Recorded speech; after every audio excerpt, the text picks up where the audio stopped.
Alright, welcome back to another By the Numbers podcast. I hope everyone's new year is going well. My first month into this new year has been slow, to say the least. Mostly just trying to get myself motivated and trying to stick to well, I didn't actually make a New Year's resolution this time around, but more or less just trying to stick to what I promised myself and that I would give more focus onto what I want to do as entertainment, so to speak. So I've been cranking out videos on the YouTube channel, and I've been trying to keep the Patreon afloat. And at the time of recording, now it's afloat. No one has really gone to the Patreon specifically for any reason. I don't blame them. Still just trying to get stable footing and groundwork put into there. As far as the YouTube channel, it's going pretty well, sticking steady with about 260 to 270 subscribers in between those two margins. It kind of like goes up and down depending on what I upload.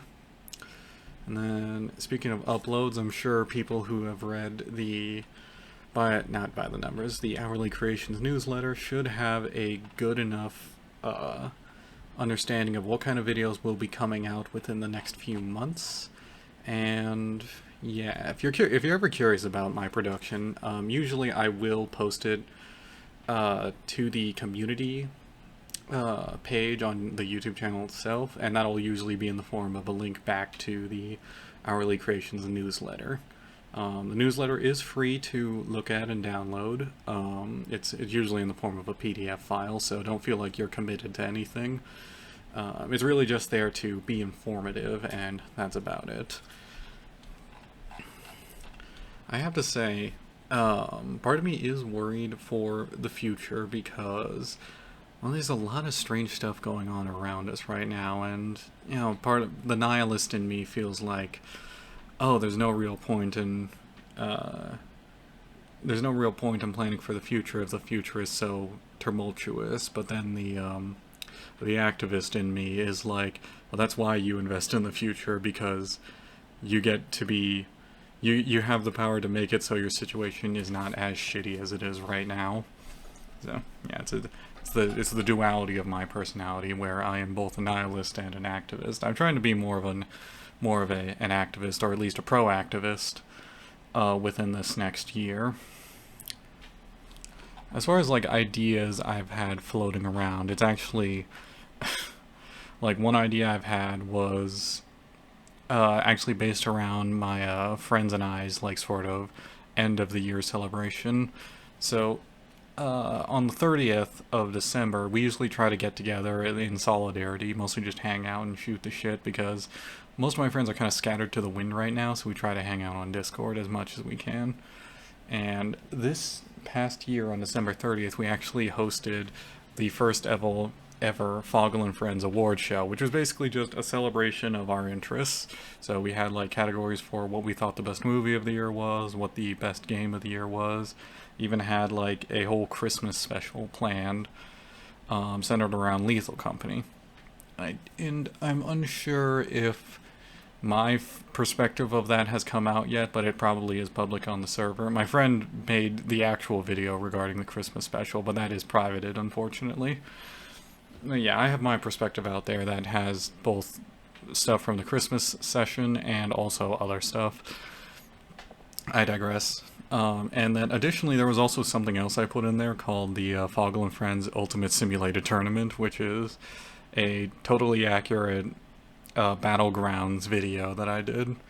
I'm not going to release that one publicly just because the concept and the actual result of the tournament was not really what I wanted, so I just decided to leave it as a private venture for my friends. However, the results of the tournament were very interesting to me because the person who I thought was going to win didn't win, and then we also did like one last joke simulation at the end using the models I made in tabs, and it was basically the evil universe version of ourselves fighting against the Prime universe version of ourselves, which, by the way, I don't think I explained this, but the tournament was lore accurate approximations of us fighting against each other to see who would win in Totally Accurate Battle Simulator. And because which I could post a bunch of them, I decided to post one for the Prime versus the Evil Universe thing, which is very funny because the Evil Universe ended up winning, which was hilarious. And like the thing that they won was actually sovereign leadership of Ireland, which I thought was ultimately hilarious. But yeah, the thing that, to get so many words out before I actually tell you what my idea was basically just like a series of videos involving the liberation of Ireland, where Foggle and friends would have to go through and uh, have different battle scenarios going in order to try and take back the Emerald Isle, which I kind of want to do that as like a Modern Warfare parody type of thing, where I try to build levels in some video game editor or whatever, and have each of us be the main perspective characters within those battles trying to take land back. But as a problem I have with most likely undiagnosed ADHD, I keep coming up with newer ideas that are infinitely more complicated than the previous ones. So like the first ever Siege battle involved me and two variants from the thing, and I was basically supposed to establish the idea that NATO had contacted my friend group in order to take back Ireland, and then that would be the staging ground for the rest of the fights. And like there was another version of the fight where a Titanfall parody would happen, where like the evil universe would summon down a bunch of like Titan mechs to hold a city within the island. And then we would have to go through with like Attack on Titan style of combat measures against them. It was basically a complete fucking mess, and what modern Call of Duty Warzone is right now with all their different like promotional tie-ins and skins. But like not, but like. But like more or less that's what the actual universe is, not just what the video game universe is. And that's like what I mean when like the ideas can be like too grand for what I can reasonably accomplish. A better chief example of this would be what the original idea I had for the tournament was, which was basically a staged animated shorts thing, which I can't animate for shit, and animation takes a long time, so that's why I switched over to tabs. But yeah, so that's one idea I have for a potential series on the channel. And then another idea I had was actually to I talked about this last time, was bringing back the game show element from what By the Numbers was originally. And that one is like relatively simple to do, but yeah, the scheduling conflicts are the biggest hurdle for that one. I was actually supposed to have a few other people join for this particular recording session, but you know, scheduling is a bitch. And so I'll most likely have guests a bit later.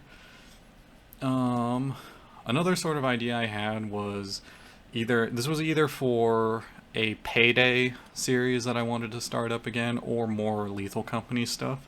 And I was basically just, you know, with this sitcom idea of like, yo, we need to make more money, and so we start taking like more and more like outlandish job positions and stuff like that. So that going into Lethal Company, trying to recover scrap, and getting into shenanigans there. Well, this would be modded too, by the way, just to add more zaniness.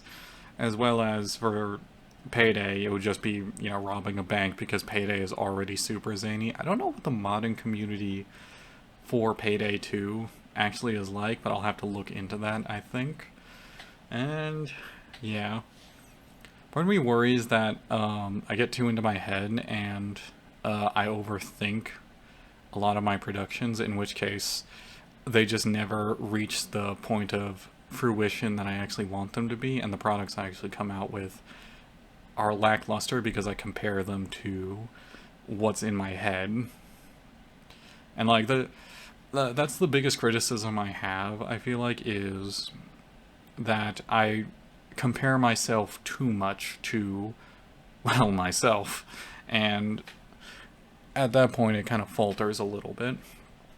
But in all reality, I have been taking a slow and steady pace for longer than I care to admit. Like, when I first started actually seriously making YouTube videos, it was always with the idea of like, oh, I don't have to put that much effort into stuff now. I can just do simple, funny moments compilations. And then I would burn myself out on those compilations, and I would get negative uh, returns. Not even negative returns, I should say. I would get neutral returns because when I first started uploading, no one really watched my content. And then it sort of, I didn't really have a good baseline to go in any direction from because of that. Because, well, when no one watches or engages, your options are either keep doing what you're doing until someone takes the bait, or just start doing more and more outlandish stuff until someone gives you their attention. And neither is really a good, and both, neither is good, and both are something I kind of wanted to avoid because I didn't want to be stuck doing the same thing, and I never really wanted to exhaust myself trying to do more and more like epic YouTuber videos and stuff like that because I would just end up hating doing it. But given like how things have progressed from then to now, I think we both know, or I think we all know, that I basically just stuck with the doing the same thing, minimal effort style videos, and hoping someone would kind of grow, something would grow from that. It was very much a volumetric approach to YouTube content creation, and although it is kind of impressive that I have over 1,000 videos on my channel at this point, I have a feeling that is probably the reason my channel isn't super popular, because there is no real established genre for my channel, and the volume at which my videos are very minimalistic efforts, which not a lot of people respond to. And that's okay, because like I shouldn't be surprised that not a lot of people respond to it, I suppose. But yeah, I don't want to do the scorched earth method of just starting from complete scratch on my YouTube channel, because it feels, it kind of turns what my YouTube channel is from my personal YouTube channel into kind of a waste of time, and I have too much pride to admit that. I think. I don't know. I feel like I've rambled on enough here, because we're at the 10-minute mark, and I feel like we are past the 10-minute mark, I should say, so I should probably stop rambling. I feel like I've spouted enough things to at least get some kind of conversation started. If you guys need clarification on anything I said, feel free to bring it up in the comments. And speaking of comments, we're actually going to go through and not respond to comments, but just sort of highlight comments that have happened within the past couple weeks or so. I technically already responded to these via the comment section personally, but yeah, I'll just read off my answers for them in this reading your comments section. I don't know why it took me that long to say that, but whatever, here we go. From Les Jack one day ago, not the Colonel. That was specifically in response to one of the Legacy shorts I posted involving Destiny 2, which was specifically the chicken, the winner chicken dinner emote from that game. I think that's what it's called. Your guardian eats a bucket of chicken. That's basically all that happens in it.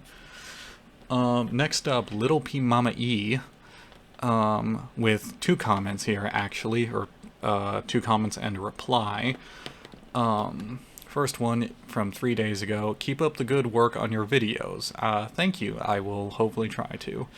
And then, what's your favorite weapon? Which was commented on the same one where I just showcased the Gauss cannon from the 2016 Doom game. And God, the weapons are so fun in that game, but I always like default to the same ones. My reply to their comment was God, I'm great at this podcasting format. The easy answer is the super shotgun, the double barrel.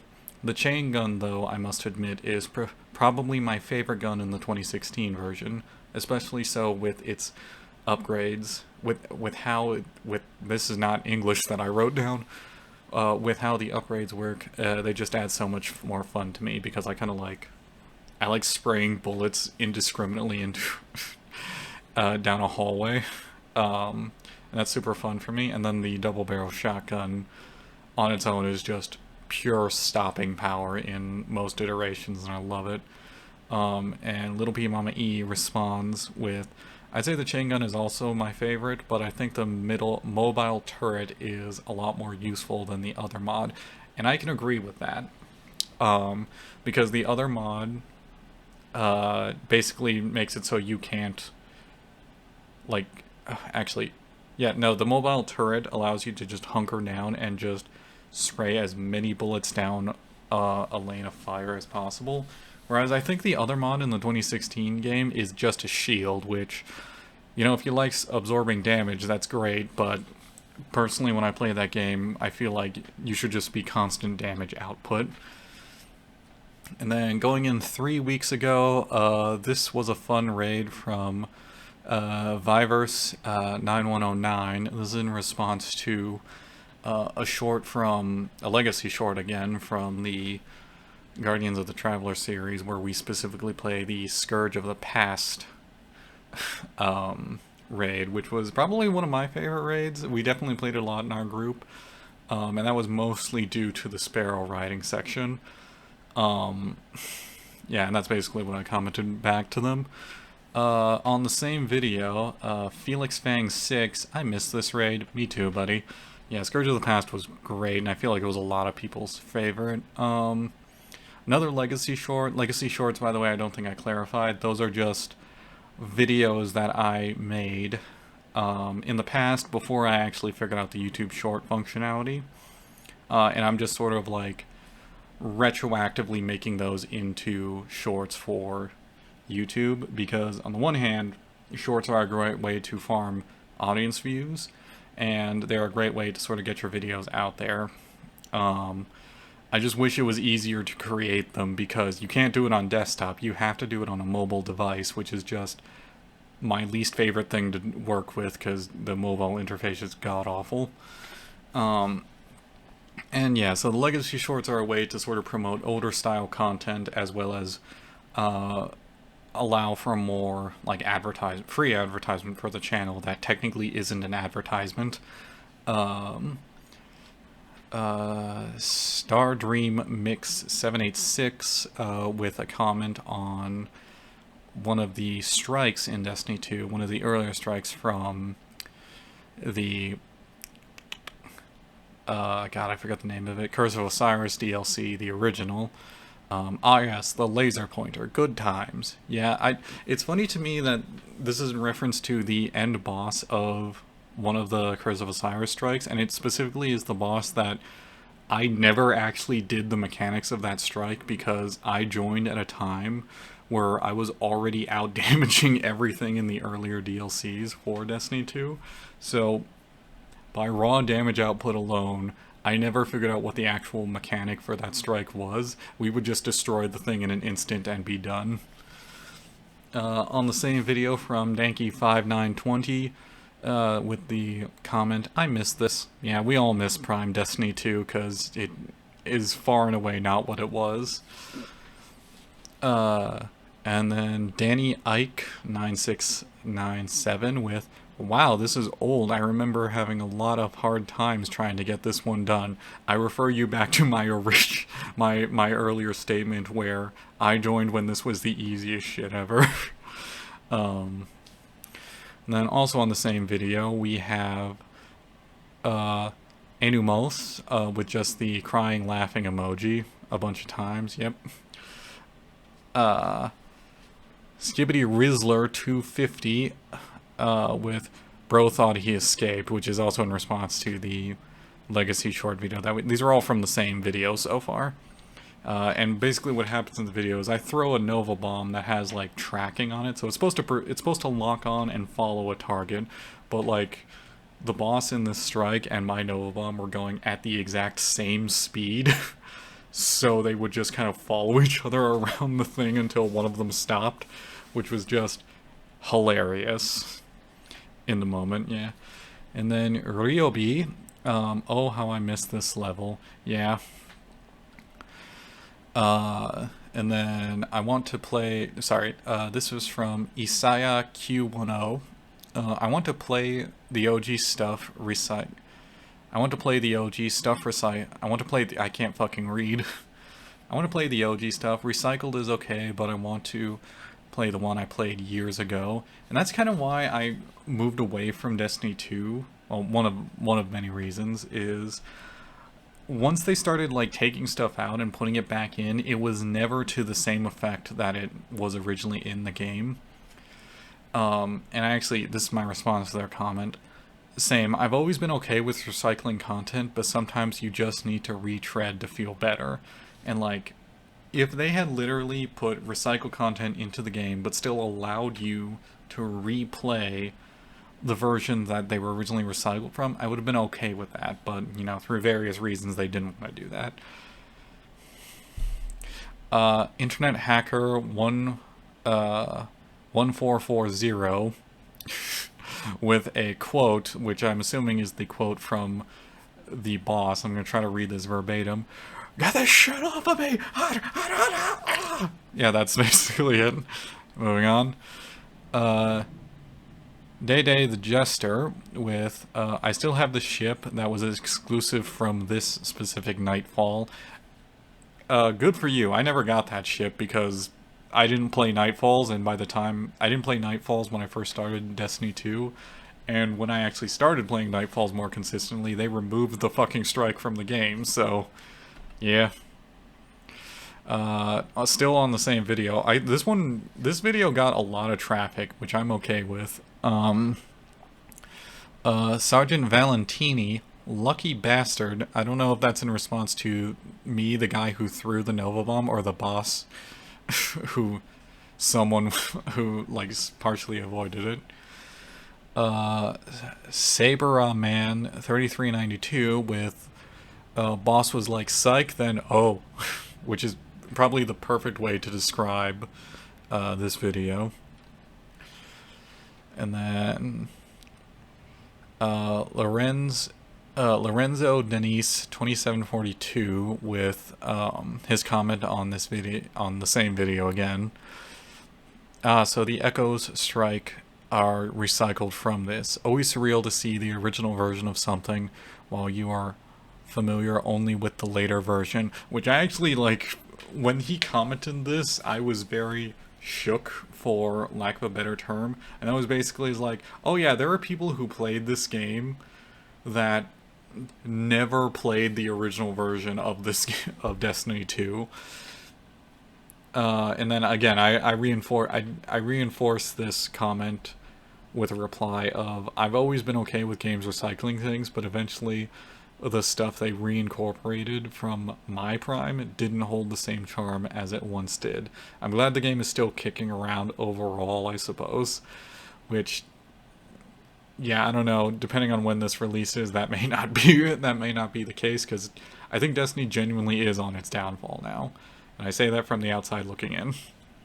But yeah, I also made a community post regarding Lorenzo's comment, and that was basically like, guys, I think I've been alive for too long, because I somehow felt really old when he posted this. Another I missed this fight from Nicholas Godfrey 4859, and then my reply is me too. High Gain 69, I kind of missed this strike, and I replied with, it was fun for sure. Finally onto a different video. This was actually an animation test I did, and the comment is from Manhop3664. Cool suggestion though. Add a little bit of trailing fire fading away. That would be awesome. And I just replied back with, very good suggestion. This animation test is actually very old, and it was really just a way to practice animation, and I'm not really doing that anymore, but I don't know, maybe if I do something similar to the practice makes perfect animation. I just realized I haven't been saying the title of the videos that these were responding to, so that might get confusing. But yeah, if I ever want to practice animation again, and I do another take on the practice makes perfect animation that I did, I will go ahead I will go ahead and use that suggestion to heart. Comment from BB Juice on actually a different animation.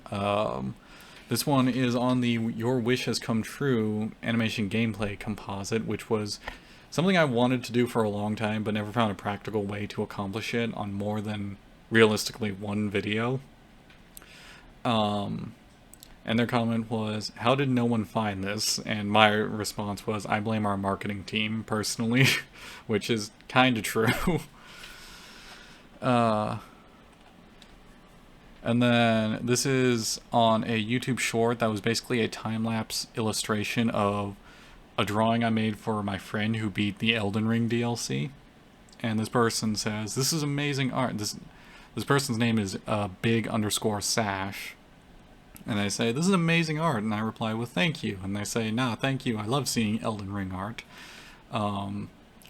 Yeah, so they were very nice. I want to do more Elden Ring art, but I feel like I have to beat the game first. And then on another new video called He Exploded, which is a Stardew Valley clip, Guitar Sun Mars responds with spontaneous combustion, which is true. That is exactly what happened in that video. And then Marty 2035 with when do you get this cutscene? And for the specific cutscene they're talking about, I wanted to minimize spoilers, so I just said, after finishing the community center, visit the JoJo Mart. You'll get the opportunity to help this guy inside there. They reply with, okay, thanks. And then Rosie Noir actually responds to the same comment, sort of clarifying something. And they basically say, I may add that you can access the JoJo Mart post-community center completion only the first rainy day after. Don't worry, you'll get a cutscene whenever you'll enter Pelican Town on a rainy day. Yep, so that's just a way to get a specific cutscene that is more or less optional.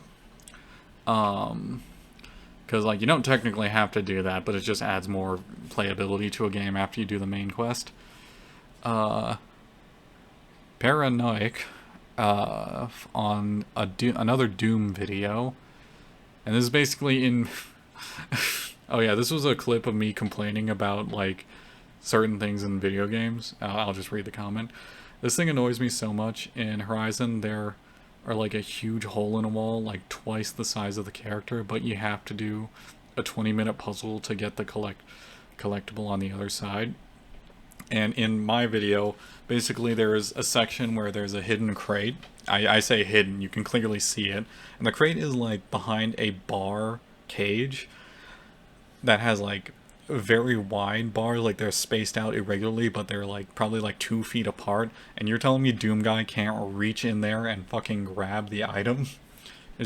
I don't know. This is a very like niche complaint. I understand gameplay is like important, but like I love it when games use logic, and the logic is if I can physically reach something in real life, then I should be able to reach it in the game. And then on a short, another Doom 2016 short titled My Hands Shake a Lot, Hario Niar Ha-Aroin Arm, I think that's how that's pronounced. Do you hold your breath at certain moments? While it is annoying, try controlling your breathing. A simple deep breath through the nose and through the mouth can stop me from shaking after clutching a fight. And yeah, no, my hands, like, I have generally very shaky hands when I play video games, and you will actually see on some of the footage that I post shakiness. And yeah, that's about it. And I do several different methods, some of which are actual breathing exercises that similar to what this guy suggests, and that's what I comment on. And it actually looks like we're getting into comments from like 4 or 5 months ago, so I'm actually going to stop right there. If you want me to read off your comments, feel free to leave a comment on either my community posts or on one of my videos. I really appreciate it, and I love talking to people online. But I think that'll probably conclude our this podcast, because we're actually going a little bit longer than I intended. As always, like, comment, subscribe if you enjoy my content and want to suggest anything better. I can't guarantee I will respond to you right away if you leave a comment, but I will respond to you as soon as I can. And if you want to support the channel outside of subscribing, feel free to check out the Hourly Creations Patreon, because the money from that Patreon is actually what keeps the light on. The light on. I need to go lay down. Alright, bye-bye.